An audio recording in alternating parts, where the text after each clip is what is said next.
오늘도 말씀 가운데 은혜 받으시기를 예수님 이름으로 축복합니다. 오늘 말씀은 성령 사역입니다. 성령 사역.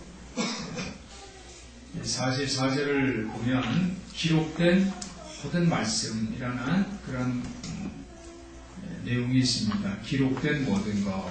한번 따라해 보세요. 기록된 모든 말씀. 기록된 모든 말씀. 예수께서 제자들에게 하신 말씀입니다. 모세율법, 선지자익을 시편에 나를 가리켜 기록된 모든 것이 이루어져야 할 것이다 하는 그런 말씀을 해 주셨습니다. 사랑하는 성도 여러분, 예수님에 대한 기록된 모든 말씀이 다 이루어진 것을 믿으시기를 바랍니다. 그래서 오늘 누가복음 24장 27절에 보면 거기에 엠마오 도상에 예수님과 함께 내려가는 제자들에게 모세와 및 모든 선지자의 글로 시작하여 모든 성경에 쓴 바 자기에 관한 것을 예수님이 자세하게 설명하셨습니다. 사랑하는 성도 여러분, 하나님의 말씀 중에 여러분들이 약속의 말씀을 만나시기를 예수님의 이름으로 축원합니다. 그리고 그 약속의 말씀을 여러분들이 증언할 때에 이 말씀이 나에게 임해졌습니다 라고 고백하는 증인 되시기를 예수님의 이름으로 축원합니다. 오늘 이 44절을 보면서 저는 말씀이 내 삶에 이루어졌다. 말씀이 내 삶에 이루어졌다. 그래서 여러분들이 약속이라는 그 약속, 아브라함에게 허락하신 그 약속, 하나님이 주신 그 언약, 말씀으로 하신 그 약속을 아브라함이 그것을 믿었어요. 믿고 그대로 순종했어요. 그래서 아브라함이 믿음의 조상이 된 거예요. 여러분들도 이 하나님이 주신 언약, 말씀을 여러분의 것으로, 여러분의 가문의 것으로, 여러분의 사업, 여러분의 학교, 직장 모든 계획한 일들에 하나님의 말씀, 그 언약, 약속을 만나시기를 예수님 이름으로 축원합니다. 그래서 그것을 증언하는 여러분들 되시기를 주님 이름으로 축복합니다. 말씀은 바람이고 말씀은 불입니다. 그래서 이 말씀은 성령님이 다니시는 길인데 우리 성도들이 이 말씀 가운데에서 성령님을 만나시고 여러분의 삶의 창조 역사가 기록되고 그리고 증언을 통해서 살아 운행하시는 성령님을 증거하는 증인 되시기를 예수님 이름으로 축복합니다. 누가복음을 보면 이러한 증언들의 이야기가 계속 기록되고 있습니다. 누가복음 1장 46절 55절에 보면 마리아는 하나님이 이스라엘 조상들인 아브라함과 그의 자손들에게 하신 그 약속을 마리아는 기억을 했습니다. 누가복음 1장 70절 이하를 보면 제사장 사가랴의 증언이 나옵니다. 사가랴가 증언을 하는데 하나님이 오래전에 약속하신 그 약속을 이 사가랴는 기억을 했다는 거예요. 이 사가랴는 누구냐면 세례요한의 아버지입니다. 세례요한의 아버지 사가랴가 제사장 직분을 수행을 하는데 성령님이 그에게 이야기합니다. 성령님이 말씀하는데 주의 성령이 내게 임하였다고 그랬어요. 주의 성령이 내게 임하였다. 그러면서 그분이 계약을 계속 기록을 하는데 우리 조상 아브라함을 하나님이 긍휼히 여기셔서 그래서 그에게 언약을 주셨다고 고백을 했어요. 그리고 그의 아내 엘리사벳이 이제 잉태를 하는데 성령이 충만해가지고 그 아내 엘리사벳도 뭐라고 얘기를 하냐면은 마리아를 만납니다. 마리아를 만날 때 복중에서 태가 막 뛰놀아요. 그럴 때 이 엘리사벳이 복중에 있는 태를 축복해요. 그 복중에 있는 태는 예수 그리스도입니다. 그러니까 엘리사벳은 예수님을 축복을 했어요. 예수 어머니를 축복했어요. 할렐루야. 이러한 아버지 어머니가 이렇게 훌륭한 믿음의 사람, 성령의 사람이었습니다. 그러니까 그 아들이 훌륭한 아들이 될 줄 믿습니다. 그는 세례요한인데 그 세례요한을 가리켜 예수님이 뭐라고 말씀을 하십니까?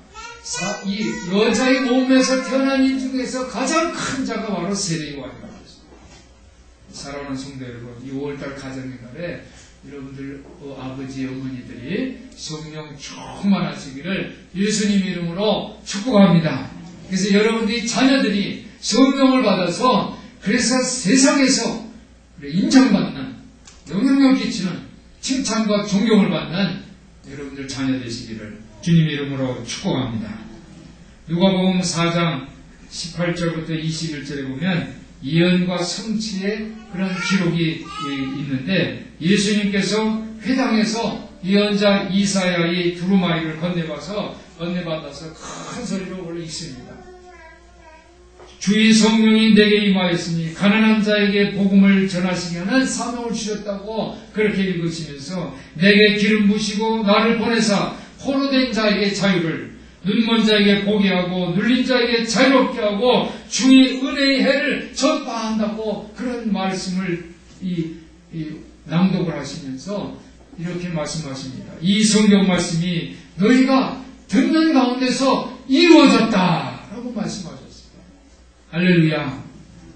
사랑하는 성도 여러분, 우리가 주일날 우리가 예배드리고 또 공예배 예배드릴 때 목사님을 통해서 설교 말씀이 여러분의 귀에 들려집니다. 여러분의 귀에 들려질 때 그 듣는 귀에서 그 말씀이 기적같이 임하시기를 예수님의 이름으로 축원합니다. 듣는 귀는 들을 자다 그랬어요. 말씀이 들려질 때, 선포될 때 예수님은 분명하게 말씀하는데 이 말씀이 너에게 응하여졌다라고 말씀하셨어요. 그래서 여러분이 이 말씀은 굉장히 중요해요. 말씀이 살아 역사하고 말씀이 운행하고 보이지 않는 것까지 혼과 영과 관절과 골수를 찔러 쪼개면서 배부하면서 치유하고 회복하면서 창조의 역사를 일으키는 것이 바로 말씀 사역인 것을 여러분들 믿으시기를 바랍니다. 누가복음 9장 44절에 보니까 예수님께서 이런 말씀합니다. 인자가 장차 사람들의 손에 넘겨질 것이라. 그런 말씀을 해요. 예수님이 제자들에게 배반을 당할 것이라고 선언하셨어요. 그런데 제자들은 그 의미를 이해하지 못했어요. 지금 제자들은 스승의 말씀이면 귀를 쫑긋하고 듣고 있는데 그런데 어떻게 스승을 배반하는 얘기죠. 예수님이 그렇게 말씀하셨어요. 그런데 이 말씀은 아주 중요합니다. 오늘 45절을 보니까 이에 저희 마음을 열어 성령을 깨닫게 하시고 그런 기록이 되어 있습니다. 그러니까 말씀은 그냥 이 환한 대낮에 눈에 보여지는 모든 것처럼 그대로 드러나는 것이 아니라 여러분 아주 이거 중요합니다. 이 말씀은 숨겨져 있어요. 감춰져 있어요. 목사님이 설교 말씀을 하는데 말씀이 감춰진 상태에서 들려진다는 거예요. 그 말씀을 들을 때 여러분이 말씀을 깨달아야 되는데 감춰져 있어요. 감춰져 있어요. 그런데 이것을 깨닫기 위해서는 예수님이 여러분의 마음을 열어주시고 할렐루야. 내가 마음을 열고 말씀 이제 받겠습니다. 말씀하세요. 듣겠습니다. 이게 아니라 예수님이 그 마음을 열어주셔야 돼요. 내가 여는 게 아니에요. 내가 결단하고 내가 행하는 것이 아니라 예수님이 마음을 열어주셔야 돼요. 오늘 45절에 보니까 이에 저희 마음을 열어 성경을 깨닫게 하시고 라는 기록입니다. 여기에서 마음은요, 이 마음이라는 뜻은 복수가 아니라 단수예요. 제자들은 지금 여러 사람이 복수입니다. 제자의 마음이 이 A라는 제자의 마음이 있고 B, C, D, E, F, G, E 제자의 마음이 여럿이란 말이에요. 복수인데 여기에 저희 마음을 열어야 마음은 단수라는 거예요. 이건 뭡니까? 무슨 의미입니까? 이것은 제자들의 마음을 일치시켜야 합니다. 할렐루야. 성령께서 마음을 열어주시는데 일치되게 하나가 돼서 열어주신다는 거예요. 그래서 하나가 돼서 말씀을 깨달았다는 거예요. 우리 성도들이 한 마음이 되시기를 예수님의 이름으로 축원합니다. 예수님은 비유에서도 소자에게 행한 것이고 나에게 행한 것이라고 그랬어요. 예수님은 나 예수 하고 명찰을 예수 이렇게 써가지고 다니질 않는 거예요. 그러면 우리가 예수님 어서 오세요 하고 우리가 예수님 영접할 텐데 예수님은 보이지 않는 숨어 계시는 예수님, 감춰져 계신 예수님, 말씀이 감춰져 있는 것처럼 예수님이 감춰져 있어요. 근데 예수님은 어떻게 찾습니까? 소자에게 행한 것이고 나에게 행한 것이고. 예수님은 가난한 자, 소외된 자, 병든 자, 저는 자, 눈먼 자, 이 가난한 이 소자에게 행한 것이 나에게 행한 것이라는 것은 그곳에 예수님이 숨어 계시다는 거예요. 사랑하는 성도 여러분, 숨어 계시는 예수님을 여러분들 만나시기를 예수님 이름으로 축원합니다. 예수님은 죽음과 부활에 대해서도 예언하시지만 제자들은 그 뜻을 이해하지 못해요. 내가 이제 죽을 것이다.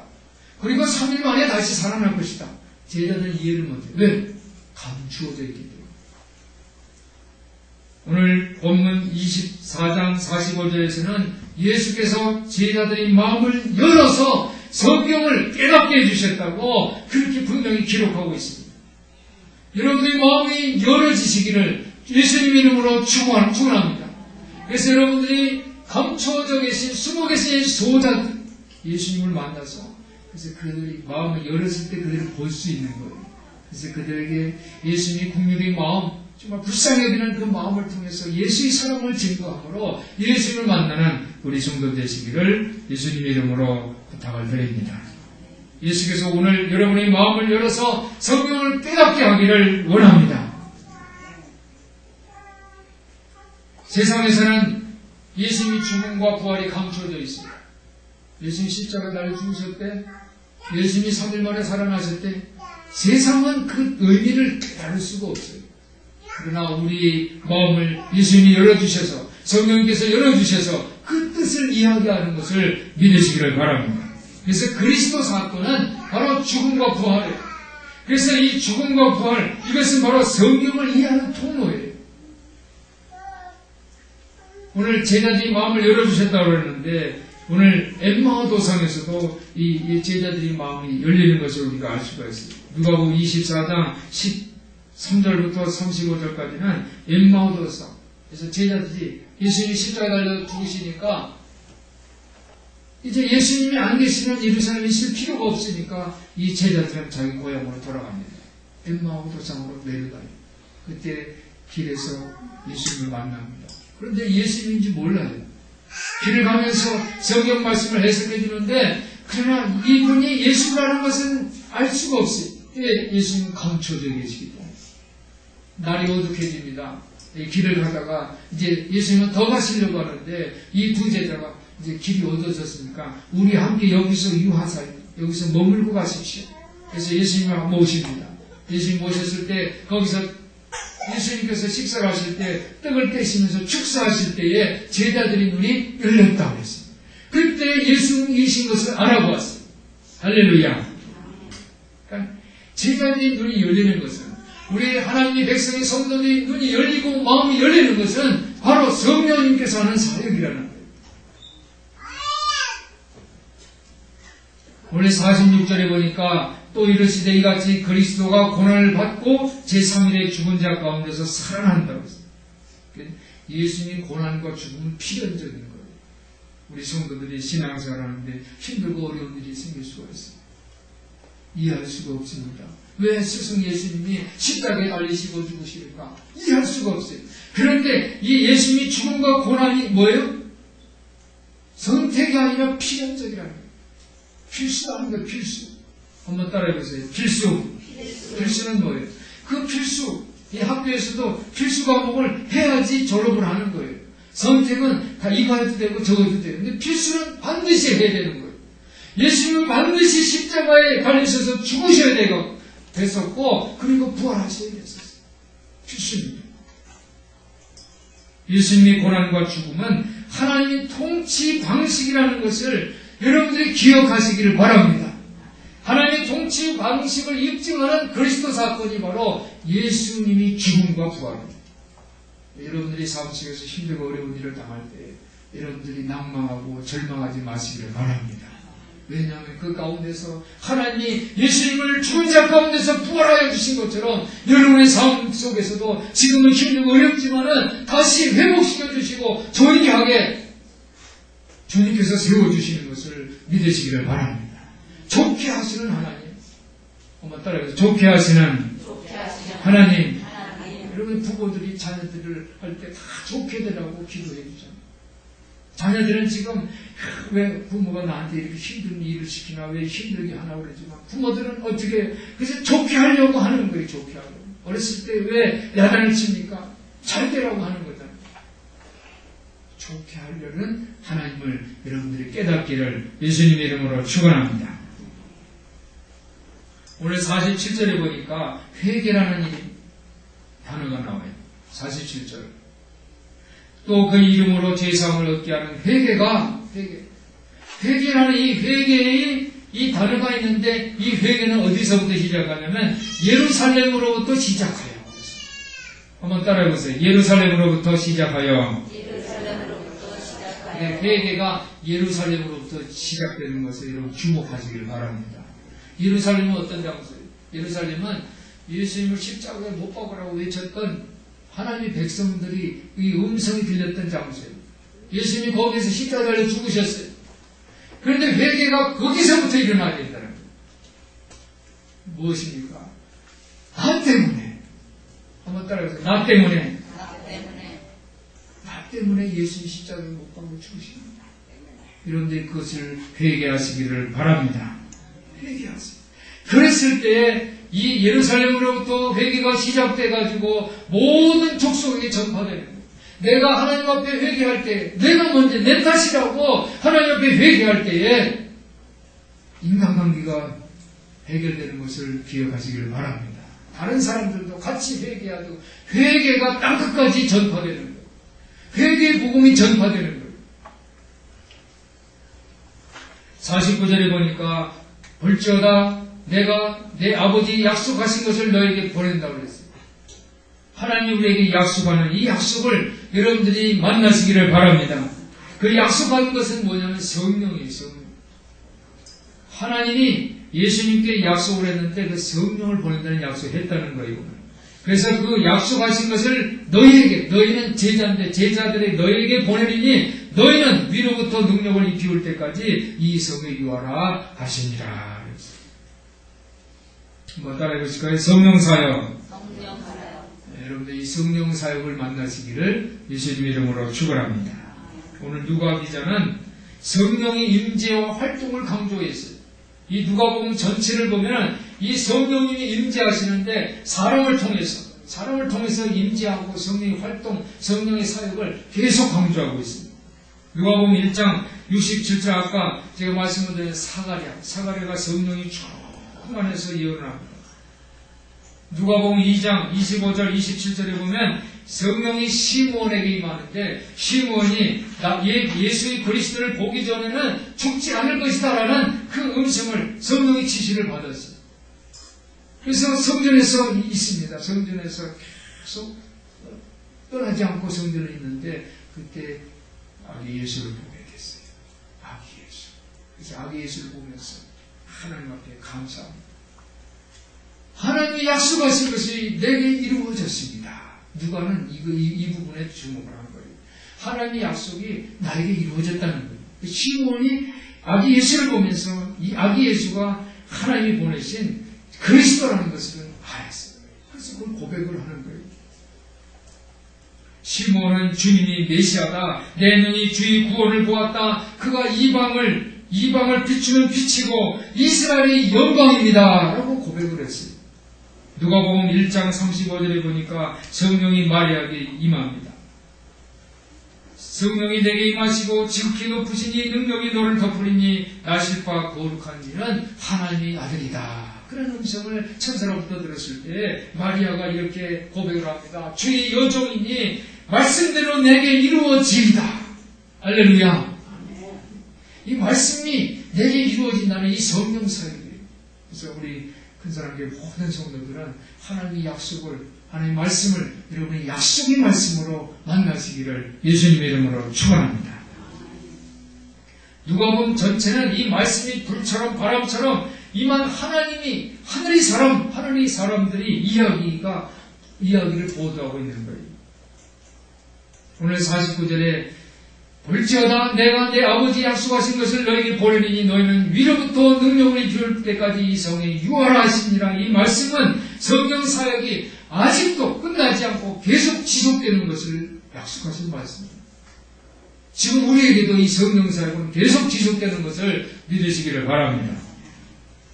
너희는 위로부터 능력이 임할 때까지 이 성에 유하라는 것은 이 공허한 지시가 아닙니다.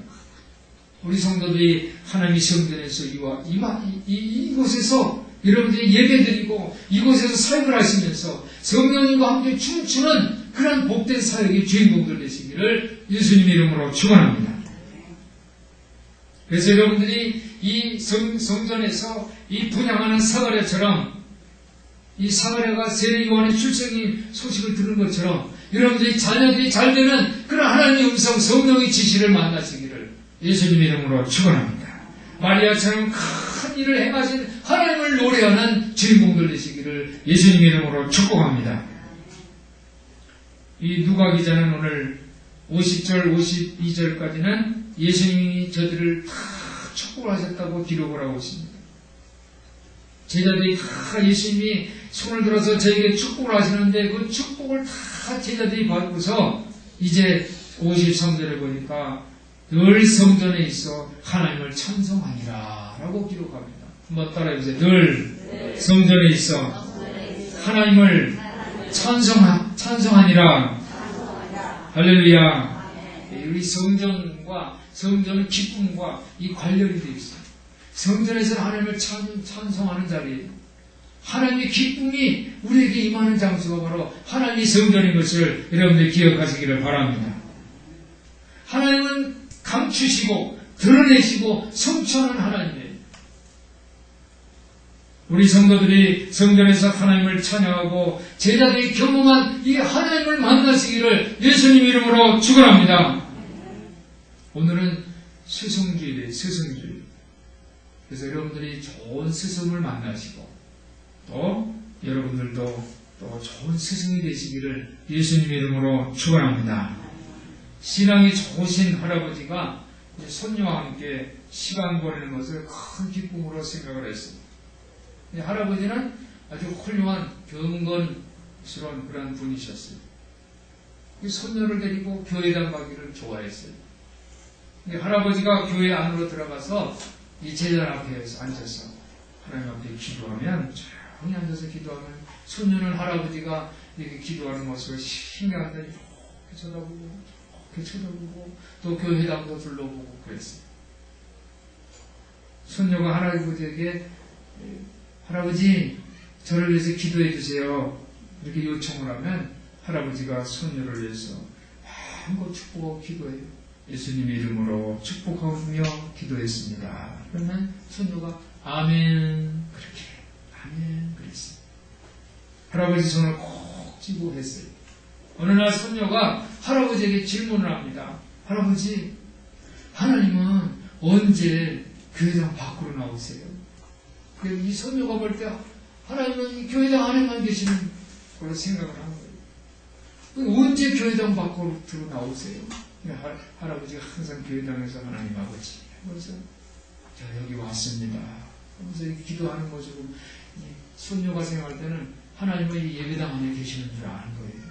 언제 교회 바깥으로 나오냐는 거예요. 하나님을 내 눈으로 보고 싶어요. 이렇게 이야기를 했어요.